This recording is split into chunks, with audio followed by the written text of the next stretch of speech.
বিভিন্ন মানে দিশত আগুৱাই যোৱাৰ কাৰণে যিবোৰ কথা আমি চৰ্চা কৰি থাকোঁ, ৰাইজে যিবোৰ দৈনন্দিন জীৱনটোত সমস্যাৰ কথা মুখ্যমন্ত্ৰী ডাঙৰীয়া আৰু অন্যান্য মন্ত্ৰীসকলক অৱগত কৰি আছে, মানে হিচাপে বাজেটত সেইবিলাক আহিব। বিধানসভাৰ নিৰ্বাচনৰ সময়তো যিবিলাক ৰাইজৰ আগত কথা কোৱা হৈছিলে মুখ্যমন্ত্ৰী ডাঙৰীয়াই পাৰ্টিৰ মানে যিটো ইস্তাহাৰত, সেইবোৰো বাজেটত প্ৰকাশ পাব। মোৰ বিভাগটো তেনেকুৱা বিশেষ নাই, আন্তঃগাঁথনিবিলাক চব বিভিন্ন ডিপাৰ্টমেণ্টবিলাকে কৰিব।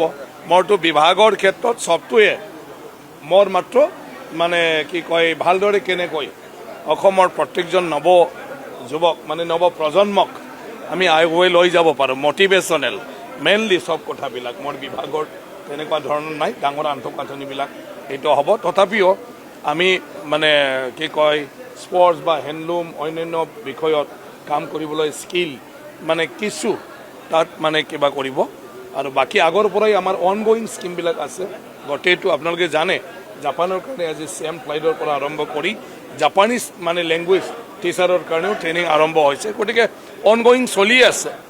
সেইটোৱে জাতিসকলৰ কাৰণে বাজেটৰ ইমান কোনো প্ৰয়োজন নাই। আমি এতিয়া পৰিকল্পনা আধাৰত কামবিলাক কৰি যাই থাকোঁ। এতিয়াৰ বাজেটতো কিছু থাকিব মানে কি কয় আপোনাৰ আগতীয়াকৈ কিছুমান কামবিলাক মানে কৰিবৰ কাৰণে। গতিকে চব অলৰেডি জনজাতীয় যিটো আপোনাৰ কি কৈছে ITFC indigenous tribal faith and culture, এই বিভাগত অলৰেডি যিটো পৰিকল্পনা লৈছে হিচাপে কাম কৰিবলৈ আমি মানে পৰিকল্পনা লৈছোঁ, হিচাপে কামবিলাক চলি যাব। তাত বিশেষ নাই।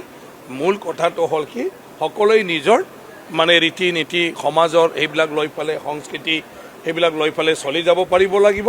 আৰু প্ৰত্যেকটা ইণ্ডিজিনাছ ট্ৰাইবেল কমিউনিটিৰ মানে সকলো যিবোৰ তেওঁলোকৰ জাতীয় বিষয় আছে সেইবিলাকক সদায় কেনেকৈ আমি সুৰক্ষা দিব পাৰোঁ আৰু এইটো প্ৰমোশ্যন কৰিব পাৰোঁ, সেই কামটোৱে আমি কৰি যাম।